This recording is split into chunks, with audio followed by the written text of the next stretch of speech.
Hello everyone, uh, welcome to part 4 of the bridge that we are building here.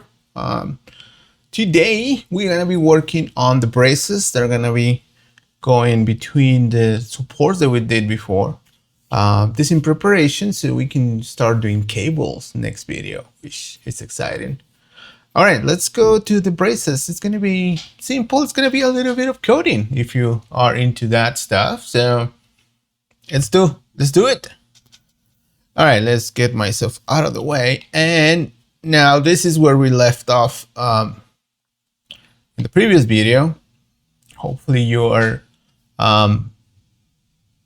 staying in sync with this or doing something better than me. Actually, that would be amazing. Actually, if you're like doing more than what I'm doing here. So right. So for the braces, let me just check what I'm going to be doing. So the braces are going to be parts that are going to be here between the supports in this direction like that. So we're going to be adding some cubes and then making a fancy way to connecting these guys together. So for that, we're going to start with the width curve. Just checking here what I did so I don't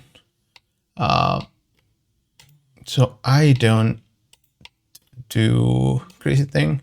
So let me just get a null here. So because I'm gonna get this guy, no, not that guy. And let's get this the width curve.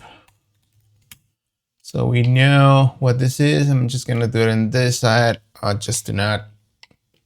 Remember that here in Houdini, space is free, so you don't have to put your nodes all together. I used to tell my students that, like, they used to put like everything together in a single space. And I was like, dude, space is free in Houdini. There's so much space there. You just give your stuff some space, or give yourself. Also, I also like to give myself like a clean area to work. I don't want to be seeing these nodes where I'm doing something specific sometimes. So right, so we're gonna do this, and so this line that we have here, what I'm gonna do is I'm gonna split it between the two curves, the two towers that we did before, and we're gonna put it in the middle between those. I mean, we could just put it like through them and be done with it, but we're just gonna be just something cool here, just so we have like something cool to work with. And what I mean by that is maybe we can even do it like right now. If you have the, maybe I want to do this on the other side.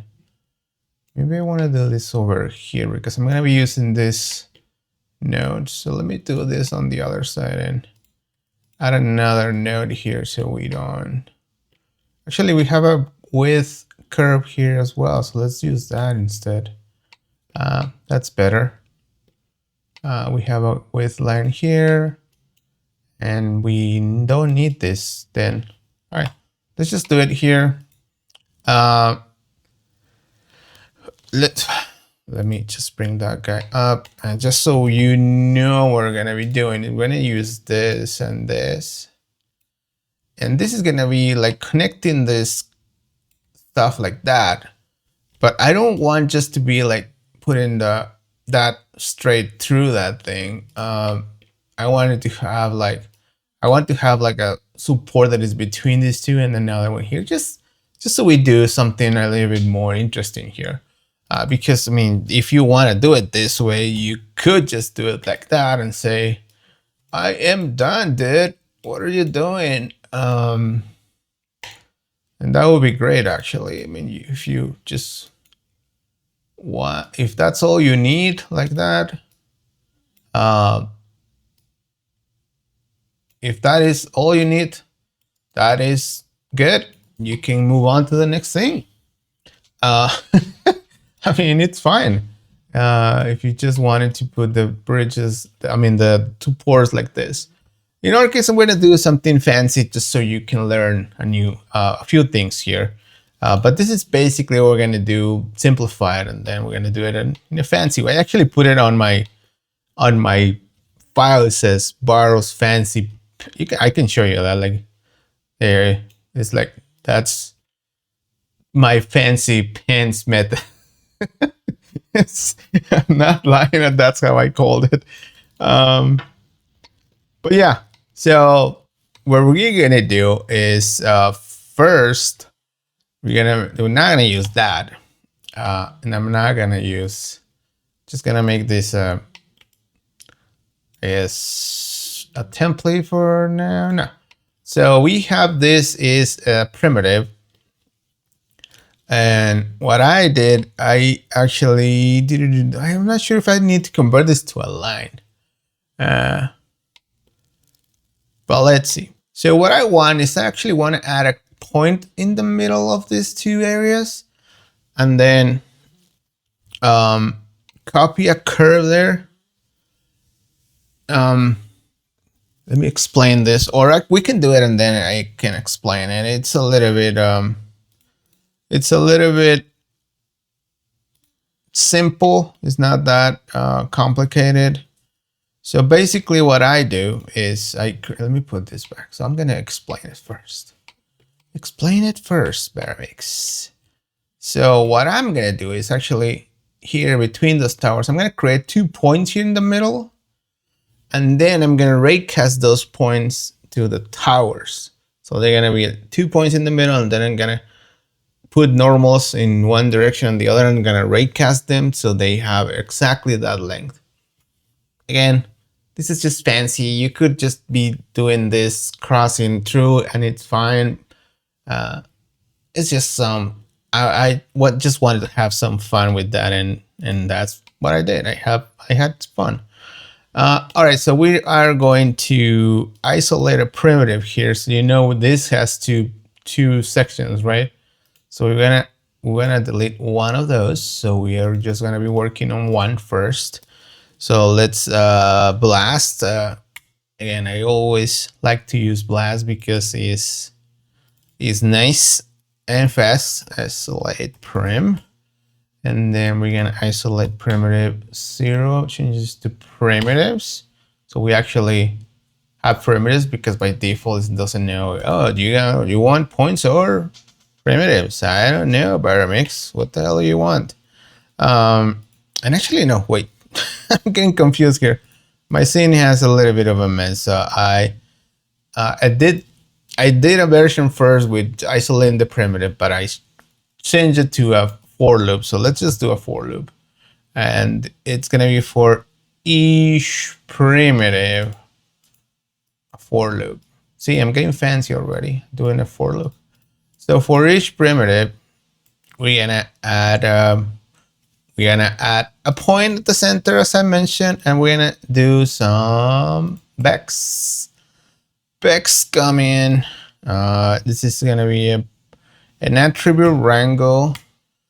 It's always good to use attribute wrangles when you're generating geometry. So always try to do that. An attribute wrangle set to detail. But no, wait a minute. Yeah, when you're renaming geometry out of nothing, but in this case, we're gonna run over primitives because we're gonna be doing for every primitive, right? Yeah. All right, so let's make this larger, and let's make this. Make sure that I'm not covering anything. No, okay, my face here, and the code is up there, and high code. Let's type some code up there. It's gonna be simple. The raycasting is gonna be a little bit more complicated, but it's not gonna be super weird. You might even think that my code is simple. So we're gonna add a point with the add point function here, and then we're gonna say where do we want to add it on primitive 0, and then I'm going to use the position of that primitive and then say that. If we do that, we should already have something, but I think I need to change some options here. What did I do there? Let's see. Dun, dun, dun, dun, dun. Yeah, this should be adding points. Okay, so maybe, yeah. Okay, yeah, that's why I wanted to convert it to a curve, because right now you can see I only have one primitive. This is 3 points, and this is, you can see it's adding a point. This is 4 now. You can see here, here, because this, I think I'm covering it with my big head. Yeah, I am. Okay, so we have 3 points here, but we added 1 here, but we're not, it's getting it in the middle here, because this by default, even though this has 2 sections, it's only one primitive. And this is something that I like to do with stuff like this. When I want to just have separate primitives on a curve, I just convert it to a line. Convert to line is the what is the name of that node? I forget the name of this node. I did a mess in my scene. It's convert line. Convert line. There you go. So just convert that to a line, and now you can see now we have 2 primitives, and now it's basically same amount of points. We didn't separate anything, but it just makes the line into the separate primitives. You don't have to change anything here. But now you can see here, if we go over here, we should have same, but why I seems to not be doing exactly what I want. It's setting it on the center, which is weird. That it's not the expected result for me. Oh yeah, maybe because I'm not removing. No, but it should still be. This is weird. We are going through each primitive, right? Each primitive. Yeah. Did I not create the right loop? Yeah, it is for primitives. Single pass should be, yeah, you can see, there we go. So single pass, if I just put the single pass, you can see the point is created at the center. I don't know why it wasn't working before. Maybe it just, I don't know exactly why. Maybe it wasn't refreshing here yet. Yeah, I just had to visualize, I guess, the final thing. So we have 1 point in the center of each primitive, but we want 2 points. So let's add this again. Let's just call this for the other primitive, like that. For primitive 0 and primitive 1, maybe we can even, I guess we can just even do it the same with the same primitive. There's gonna be 2 points there, basically for each one anyway. So now we have 8 points, but we don't want 8 points. We want only the 4 points that we created. So let's remove the primitive, the original one. So that one we're gonna not want it. Remove prim. Move prim doesn't have a uppercase letter there. It's gonna be the primnum. So just then move every single one. Yes, to remove stuff, and enter. So if you don't know what these commands do, you can just either retype this parenthesis bracket around the bracket. Some people call it that bracket. You can see the help there, and then it tells you how to use it. The geometry handle, which in this case is just 0, is the whatever geometry we're working on. The primitive number you want to delete, and then if you want to delete also the points. So yes, and then there's more details here below, and sometimes there's even examples on this area. Oh, I didn't know you can even scale this. Oh wow, that's cool. I didn't know you can grab this. If you want to go to the actual help, you can actually see there the tooltip says press F1 for help, and it tells you to the help on the documentation. All right, but that's what we want to do right now. So let's call this at center point. Pits, I call it pits at center point. So now we have points there, and you can see we are overlapping 2 points there on every one. You can see if I select this, I have 2 points, and I have 2 points here. So that's what I want. Now I want to add a normal to each one in each direction, so I can raycast them. So we're gonna do that with another wrangle, attribute wrangle. It's gonna be a point wrangle. So there's gonna be a point wrangle, and this, let's just call it raycast points. We could do this in nodes, but I guess we're using Vex today. All right. Right. So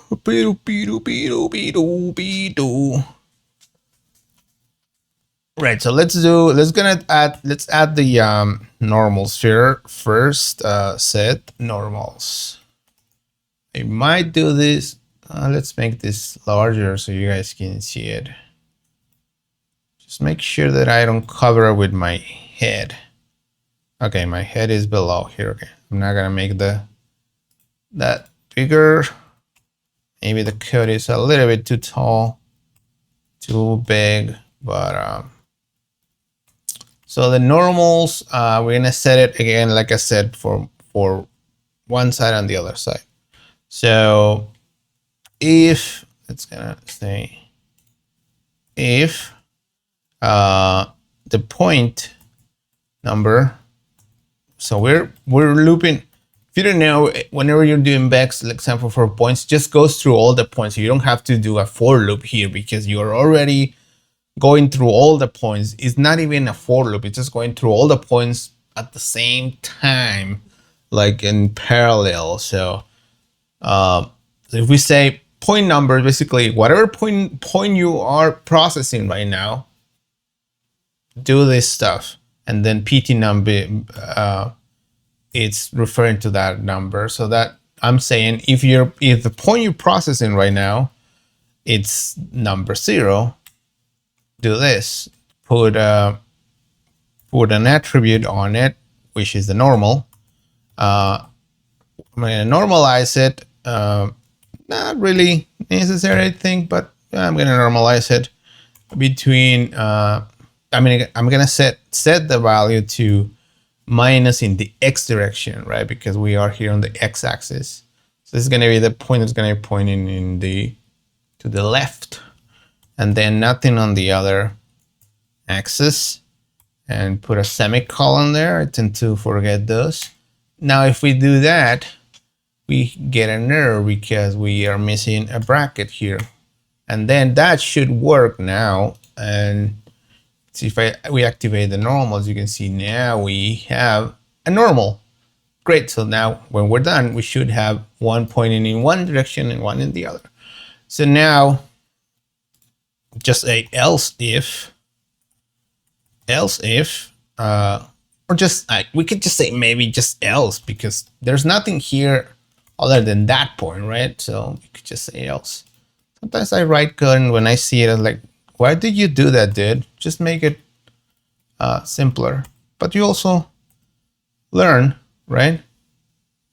Set it to 1. Let's see if this works before all right, so there we go. We have a normal pointing to the right and then 1 to the left. That's what we want. Cool. So that is working. So we're gonna do now the raycasting. The raycasting needs some variables. I'm not gonna type those so I don't bore you here, but I'm gonna explain what they do. I'm just gonna copy those here so you don't hear this guy just typing stuff. So we are getting a variable for the origin, which is gonna be the point position. Basically, you're saying where are we starting from? Whatever your point position, that is the starting point. And then we want a direction. Where is the direction? In this case, the direction is going to be on the x-axis, but we're going to control that Yeah, that's fine because it uses the raycasting uses the normal to go in the direction. It kind of multiplies by the direction. I suppose that's how it is doing in the code. It says, well, I'm gonna be on the x-axis, but since the normal is pointing in that direction, I'm gonna multiply it in that direction, and this one's gonna be in the other direction. We just need a variable to store the hit position and the store, and then the UV position for the. This is just basically just for the ray function to have some values to dump the results, but then you can use that or not, but you still need to set them just for the intersect function has those values. All right, so now we're gonna put we're gonna make a direction, which is what I said before, vector direction. We're gonna use, actually, I guess we're not. I'm not using this direction. I'm creating another direction. Sorry. Normalize again. Sometimes you just do this stuff, and then you're like, oh. Yeah, that is not what I needed to do, or you find a better way. So we're going to create a direction based on the normal. Yeah, I was wondering, why am I doing this direction? So let's just remove that direction because you only need one direction. All right, so let me make this more space here because I hate to be typing at the bottom of stuff. There you go. So now we're gonna raycast the points, and this is like the ray node, but we're doing it in code. It's also fun to just do it in code. So intersect, we're gonna intersect. We're gonna use the intersect. The intersect returns an int, and the int means did I hit something or not. That's basically what it means if it hit something. So we're going to intersect the second geometry, which right now nothing is connected to the one input, but we're going to check that input.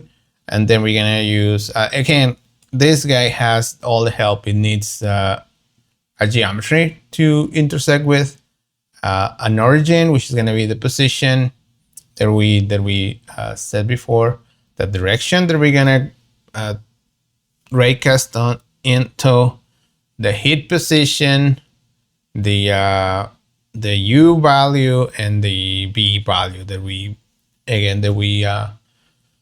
hitting. So that basically means exactly in UV space of that object that we hit, where in UV space. That is useful for some things. You can find very nice uses for that stuff. So again, these guys that we set here is what we're using here. The origin is the point position, the direction, we set it here, and then we need the hit position. This is the return value of the hit position, and then the hit U and the hit B. So this is basically stuff that it needs because it returns these values. This is basically inputs, and this is outputs. So now after this, the hit position variable holds where that thing hit on the object. So now this is failing because we don't have input one. So let's connect that, which is going to be the towers here. This is going to be where we're going to connect in. Let's put that, and this should now work unless I did something silly, which seems like I did. Doesn't surprise me. It says syntax errors, expect identifier. There is there is a missing equal sign here. There you go. There we go. That works. And then you can see, if we go see in the inspector here, or the geometry spreadsheet, you can see that on the values here for this guy, let's go all the way here. We should have, oh no, we're not making those into attributes. But if we make those into attributes, we will see the values here. This is not an attribute, but if we make like hit equals hit, just to make it an attribute and see it, you can see hit here, hit it returns the primitive number. Actually, seems like, yeah. Let's see the primitive numbers. This is, it's hitting, I guess it's hitting 25. Yeah, 25 here and 45 here. Is that what it said? Yeah, 25 and 45, and the other one is hitting 7 and 27. Yeah, that's good. That sounds good. So, but what is it doing? It's just hitting those, but nothing is happening to the points. And now we need to move the points. Move the points to the hit position, basically. So let's just move that. But everything's working. So now we just need to move them. So let's just move points, which would be the ray casting part of this. I mean, you are checking, and then there is a collision. Now we're getting that hit position here that we got returned, and we're moving the point to that position. So now if we hit something, like hit is going to be greater than 0. If it's I think if it's 0, no, if it's -1, it returned nothing, so it didn't hit anything. So if we have something bigger than 0, just put the position whatever the hit position is. So move the position to the hit position. If we click enter, look at that. Now they're moving.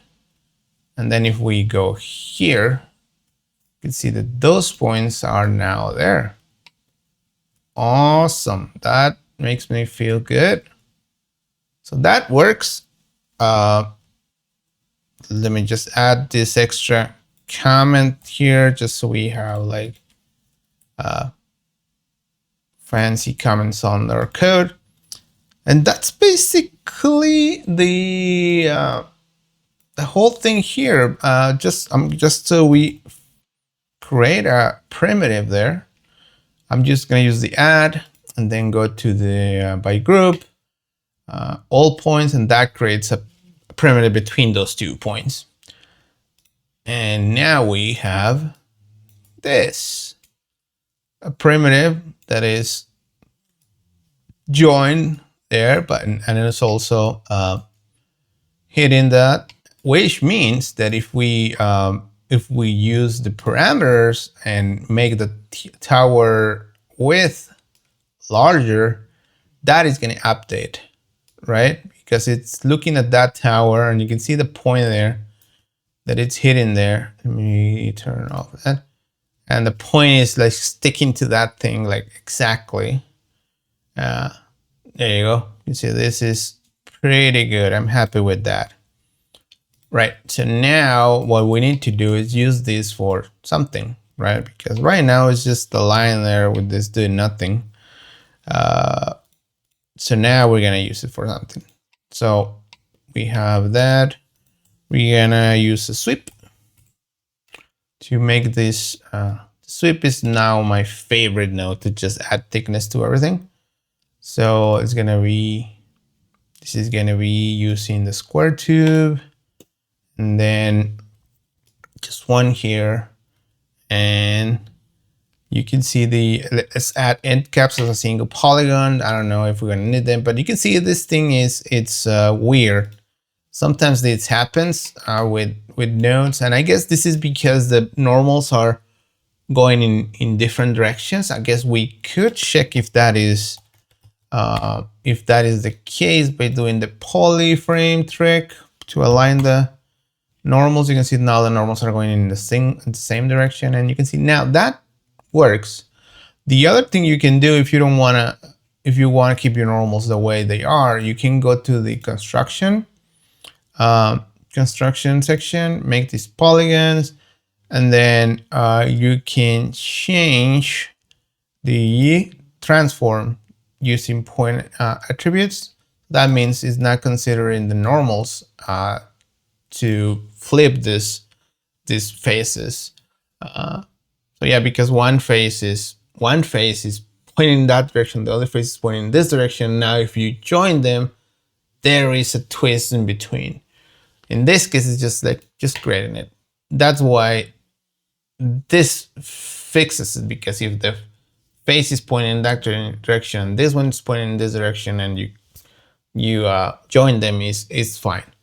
But that's what's happening. You can either do this, but make sure to fix the normals, because this is actually inside out. But I like this one. Different ways to do the same thing, I guess. And then you can just control here the how thick it's gonna be. But now if you connect this, you can see now we have that, and it's perfectly joined. And then the benefit of this is if you want to make these supports bigger, there's not a cross here in between, right? You can see that is respecting the width of the tower there. So it's ending right there. And again, if the tower gets wider, it's gonna take that into account. And that you can see that is, I like that a lot. And it's gonna be pretty fast because we're not computing homage stuff here. So now we want to position the braces at the top here, at the relative top of these towers. Let me hide normals now and points and point numbers.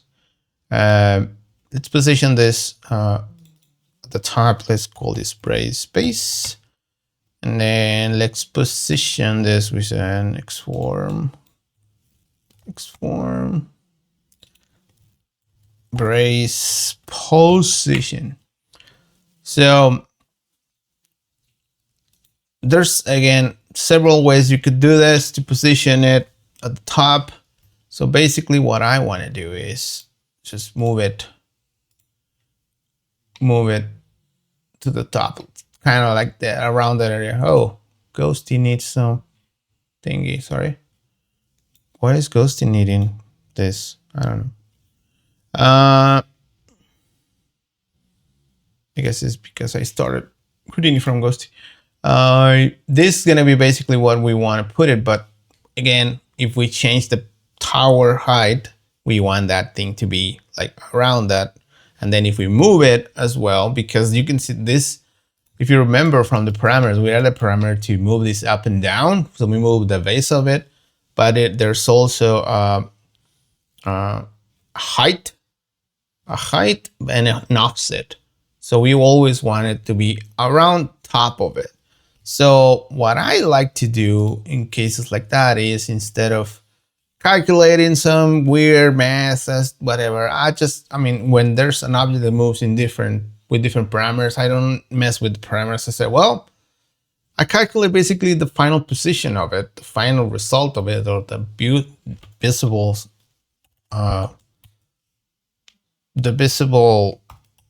result of it. So what I'm gonna do is just get the position of it. So let's see, do I have this name something where? So let me see, this is the towers, copy towers to width. That's gonna be the towers. And then this is the tower. We can use any of these nodes, tower height, copy towers, or this one. Let's use this one. We're gonna reference that node here on the expression. Let's do the bounding box of that node. And I want to get the Y max position of it, right? Yeah. Okay, so now we are at the very top of it. But we're gonna have a brace position, so we're gonna subtract that from this. So the brace position is gonna be an attribute that we're gonna add, but for now I'm just gonna add some value there, and then that's gonna allow us to move this up and down relative to the top. Right, so let's do that. I guess we also need to make this with a parameter there. So let's add those parameters here. Yeah, I want to get like this looking better. It looks not great.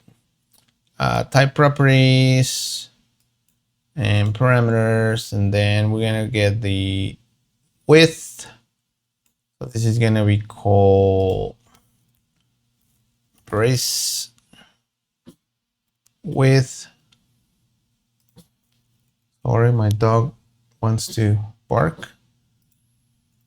Stop it, Bruno. Brace width, and then we're gonna get the. We're gonna create another parameter that's gonna be a float parameter. Why is there float mono and float? What is the difference between float mono and float? Let's see. Oh, it's a color. No, I don't want that.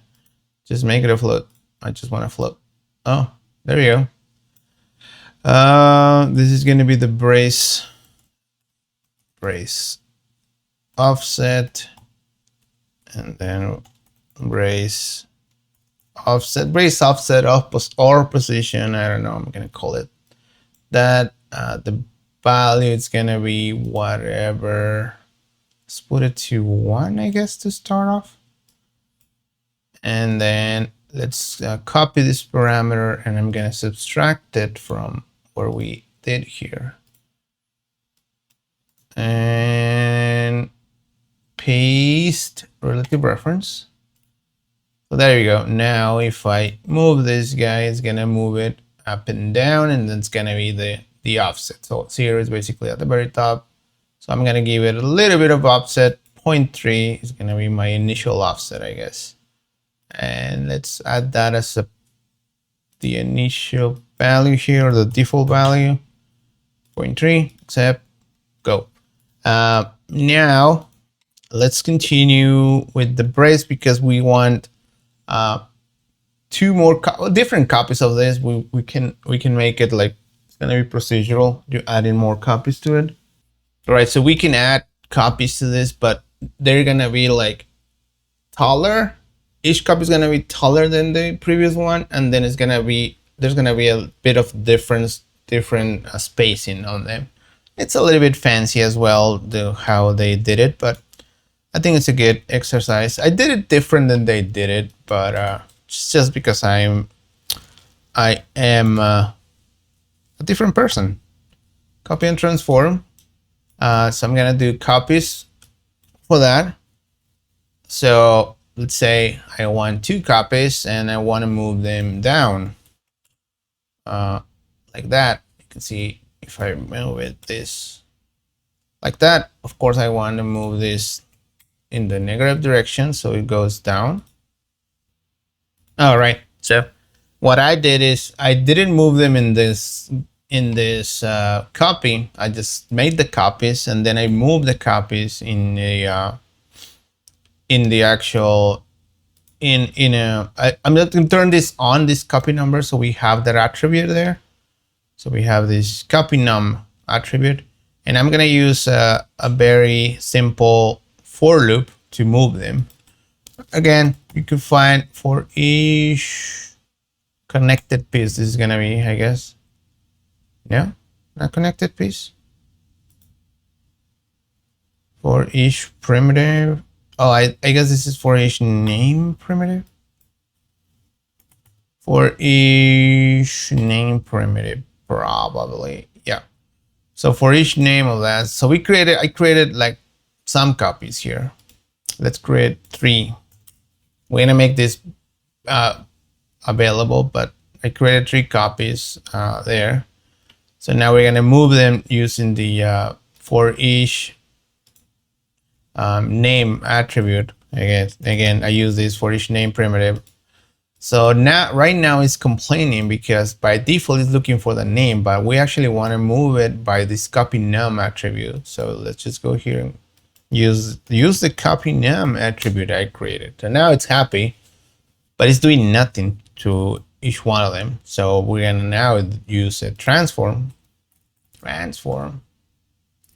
to do that. Now if I move it here, you can see that's gonna move it, but it's gonna be using something weird because they are all moving at the same rate, I guess.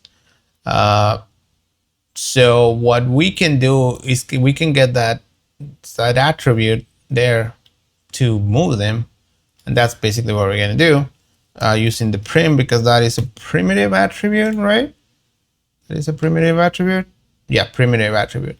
So using the prim command, and then we're getting on this geometry to the first primitive. On the first primitive, they're gonna have all the primitives have the same attribute, so it doesn't care.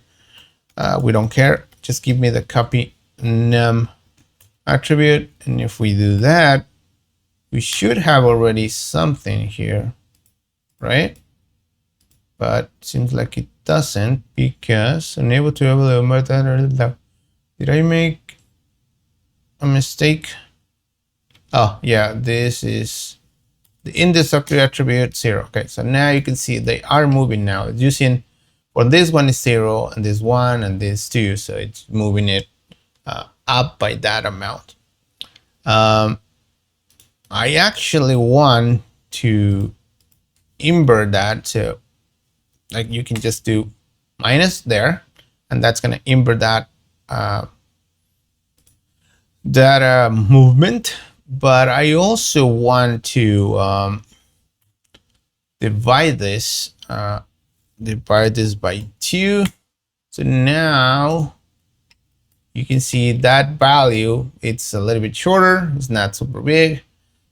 Just working with the copy num now, and then we're gonna have a spacing attribute, and let's say 0.1, and then we also gonna multiply this spacing by the copy num attribute. So let's copy all this.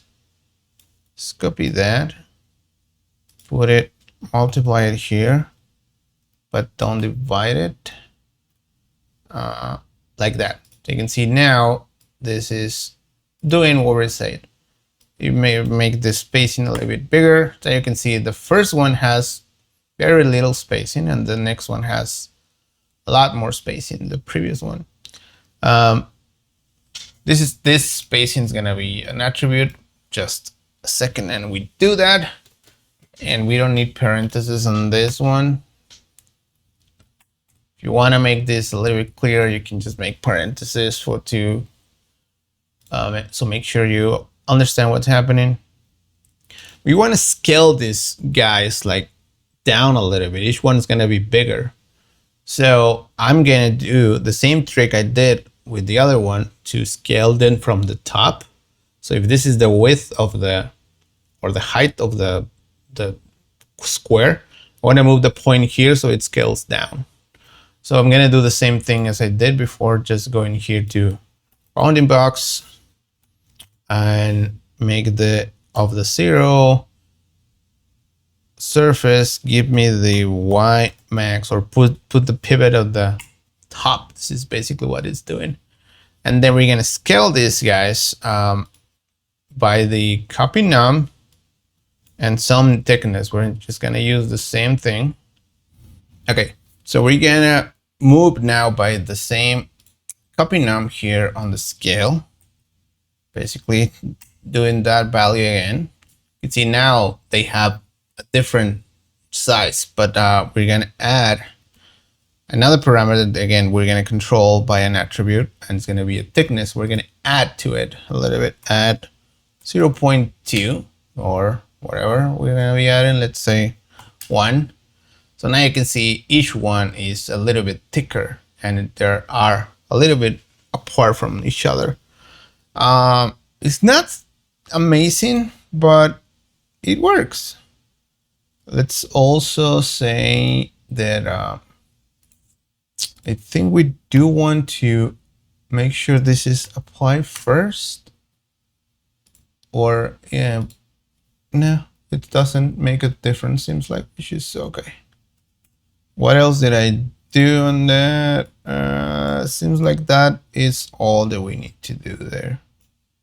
Okay, that's cool. That is gonna be that. Now let's make those attributes that we need here. We're gonna need this for the brace spacing, and then we're gonna need one for the brace thickness. Okay, so let's go here. Make a parameter, a float. Let's make this brace spacing. Brace spacing. And then we may, this might be, just don't make it all the way to 0. I don't know the spacing, how big the spacing can be, I don't know. Let's duplicate this and make this brace thickness.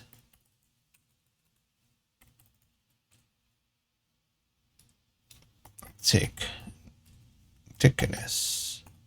And this could be whatever at value. Let's connect those and see if we can change the parameters there. Let's spacing, copy. Spacing is gonna be here. Reference, of course, we don't want that to be 0. Never. So let's make this by default 0.4. And this one, let's make that 1. And let's accept. So now we have a spacing. See, the bottom one moves faster than the top one, and then the spacing is not working. Oh, we haven't connected the thickness actually. We connected the thickness to here, this guy here. But it's relative reference. Did I have something else for the thickness there? No, we're good. Thickness, you can see now, you can make them less thick, and each one has more thickness than the previous one. Then you can do that and move them around, and that's basically what that is. Now I guess the only thing we need to do is copy them to the rest of the towers. For that, we need the length curve, which we also have here, right? Yeah, and then we have this for the towers. So, but we also have this to only copy those to the towers, so we can actually use this version of the curve. So let's copy the points. Copy the points. We're gonna copy to these points, and doing the same as we did here, just with the tower points. Tower points. Select the only to the tower points. We're gonna copy this. So now look at that. We have that. We're copying all over the place, and now instead of merging it here, we're gonna merge it over here. And I know I'm missing a parameter that we need to expose, which is this copy braces amount. Yes, I can call that. We haven't exposed this one because we make 2, 3, 4. We can have a lot more of them. I don't think with the current solution, I don't think a lot of them is gonna work very good, but at least we can have 1, 2, or 3. It's good, but let's expose it anyway. Let's put that there as a total number. put it here, call it, the default value can be 3, brace, not brace amount, and then brace amount. There you go. It could be 0. Yeah, that could be 0, right? Parameters. Could be 0 and we have no braces, and then we can have braces. Now if we see the whole thing with everything inside, you can see now we have number of towers, we have braces on top, we have 2 braces, 3 braces, space in between, I mean the thickness, the space in between them, the offset, how high do you want those, and then we also, of course, if you have towers, what is the tower amount of tower, that's gonna work. Oh, look at that, we have an issue there. Oh wow, why is this an issue? That is weird. Oh wow, it works with some if the number is even, if fails. That is weird. Now we need to fix that. Do I need to fix that right now? Let me figure it out. Let's see. Oh, I know why. I know exactly why, because the curve is at the middle and it's not colliding with anything. So instead of using the, this is failing here. Instead of using this for the collision, let's use, if we have some of them in the middle always. Do we? Oh no, we don't. This is an interesting problem. Because it doesn't go to the middle all the time. I guess we could fix this issue by deleting all but one row and then putting that on the center of the screen. I also don't like that I'm going up on this line here. I always like my flow to go down. And then this is basically not greatly aligned. So let's fix that issue, because that is an issue and it's not working because you know what I'm saying, right? Because when I'm trying to collide on this curve, it's actually, or we can move the curve as well. The curve is in the center, but there's no tower in the center, so there's nothing to collide with. We could also just move this line to whatever the first line is, and then let's move the line. Let's move the line there. So let's move the line to transform the line. Move line to first towers row. So there you go. This is gonna be simple because we can just move it to in the z-axis to the bounding box, and then just subtract the width of it. So we are in the center. So we're gonna put it in the C direction, bounding box of. I'm glad that I discovered this issue, because if not, we would have an issue there, and then I would have had comments like, dude, doesn't work. Bounding box of that, we want the C max. That is not working because it's CP towers to width. Did I use that? CP towers, no. CP towers to width. Again, I'm making towers to width. That one. So that should move it now. Did I make another mistake? Yeah, there you go. So now you can see it moved over here, but it's gonna move all the way to the edge. So let's subtract half of the width here, the tower width here. Let's copy that parameter and then go here and subtract that. Relative reference, that should make it go, no, half of it. I'm gonna subtract half of this. There we go. So if we see this from the top, that's the side. From the top, you can see now that line is exactly in the middle of that. And that should give it, that should fix that issue. Because now whenever we are raycasting it here, it's always going to be there. But now what I'm thinking is that now that's going to work. You can see now it's working. The line it's being cut there. But I think that now that is going to make it that when we copy it, it's going to be off, right? Yeah, it is off now. Okay. So now after we do this stuff, let's just center it again. Match axis. You can just center it in any way you want, but I'll just use mesh axis to just put it on the center quickly without even thinking. And then there you go.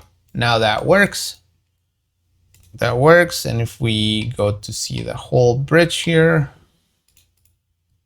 and change the number of towers now, towers amount, there you go. It works now. There's no issues because there's always going to be one tower at the edge, and then we're going to use that to align it. All right, cool. That was good. I'm happy about that. All right, that is it for this video. I hope you enjoyed it, learned something, did some Vex stuff. If you enjoyed it, please hit the like stuff. Helps me get motivated. I don't care about YouTube and their algorithm and stuff. If I see likes, I get motivated to do more stuff. So just at least I know that people are seeing it and then they're liking it. And if you want to leave a comment, leave a comment. Again, if you are doing this by my side or along my videos, great, that's awesome. Share it on our Discord channel if you want to, or on your whatever you want to put it, and put it on the comments if you have questions as well. I can look there and answer your questions. All right, thank you. And this is gonna be it for this video, and we're gonna do cables next. So I will see you in the next video. So let's keep learning together. Bye.